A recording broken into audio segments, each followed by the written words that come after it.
I'd like to welcome and bring on stage Aron Cramer, CEO and President of BSR. Good morning. It is wonderful to see you all. Every year, and this is my 15th BSR Conference. I think Joel McCower has the crown for having been at all of them. So go talk to Joel. He's got a lot of historical knowledge. It is always a little bit like a family reunion to come back to our conference, seeing so many friends from all over the world, people whose commitment is so strong, who are making such a difference around the world the other 362 days of the year. And this morning I was thinking back and speaking to our founding board chair, Arnold Hyatt, who's here with us this morning, and saying that today reminds me a little bit of the feeling that we had at the BSR conference in 2001. 2001, we met in Seattle in November, and it had been a difficult fall. We had a smaller audience than usual, in part because people were finding it very hard to get visas. People didn't want to travel. People couldn't afford to travel. But the people who were there drew a great deal of strength and community from each other. And in some ways, amidst the gloom in the outside world that year, there was an immense spirit and I think a lot of energy that ended up being a real catalyst, a real jumping off point to revitalize our thinking. And I hope that in light of all of the things that have gone on since last we met in the fall of 2008, I hope that we all draw on that same kind of energy here over the next 3 days. See, the world throws up all sorts of unexpected things. We just have to roll with them. It has been quite a year since we last met.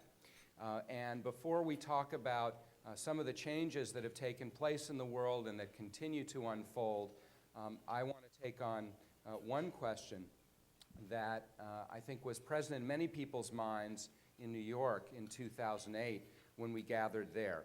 Because when we met at last year's conference, a question that was on the minds of a lot of people in the audience, back at your companies and in the media, was a single question. Will corporate responsibility survive the Great Recession? And there were a lot of naysayers who believed that, in fact, when the recession hit and filtered its way through the economy, we would see corporate responsibility, commitments to sustainable business go away.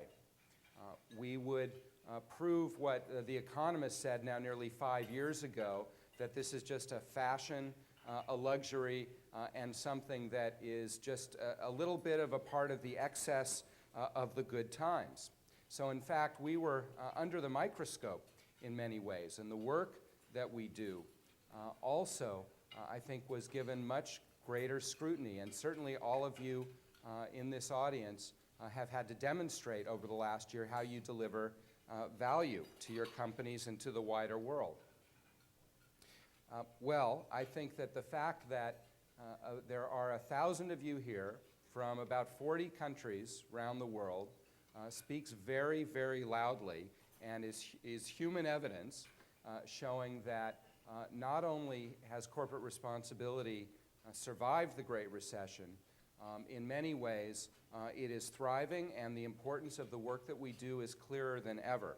And in fact, I think that people talk a lot about the green economy, but the events of the last year in many ways have shown that our work is not about creating a green economy, it's about creating a strong economy. It's about building companies that are fit for the many changes that are taking place in the world and the immense social and environmental and economic challenges that we all face.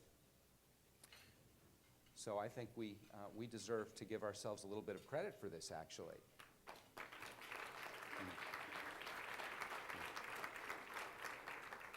So our theme this year, Reset Economy, Reset World, speaks to all the changes that we have seen in the world. And in 2008, there were many, many questions, and I think we had a lot more questions than we had answers. Last fall, we didn't know when, and in fact, we didn't really even know if the markets were going to stop plummeting. You know, the ticker on CNBC was something you looked at only at your peril. We didn't know last fall whether there would be more very large, long-established, once-proud business institutions that wouldn't make it, that would fail.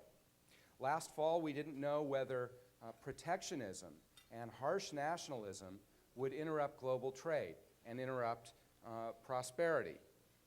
Last fall, we didn't know whether the commodity price roller coaster that marked 2008 in oil, minerals, metals, agricultural commodities, whether that roller coaster was going to continue and which direction it would go in.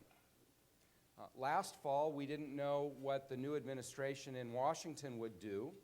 We gathered the morning after the US election, and we didn't have much of a sense of what the advent of the G20 was going to do in terms of reordering international politics, global politics. So last fall, we had a lot more questions than we did answers.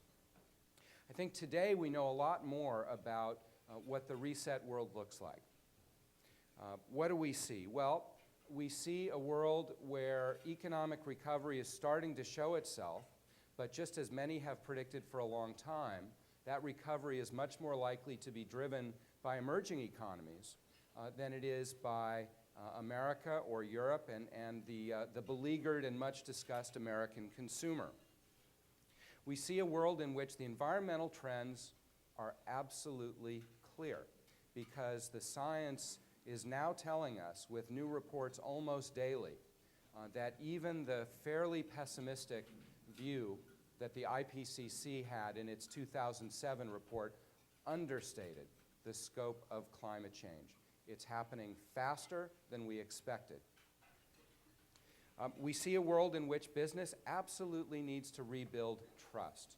The survey data in many parts of the world, certainly in the US, in the UK, in Australia, I guess in the countries that speak English, show that trust in business continues to be at a very, very low level. And that's not sustainable for any company or for the private sector as a whole. We see a world in which the gains we've made in reducing poverty over the last 25 years, and they have been very considerable, threaten either to stall or to be reversed. And we see a world in which technological change continues to roll on unabated, creating very different relationships between people and institutions, and ushering in a world where transparency is going to ever greater heights. So these are important characteristics of the reset reality that we face.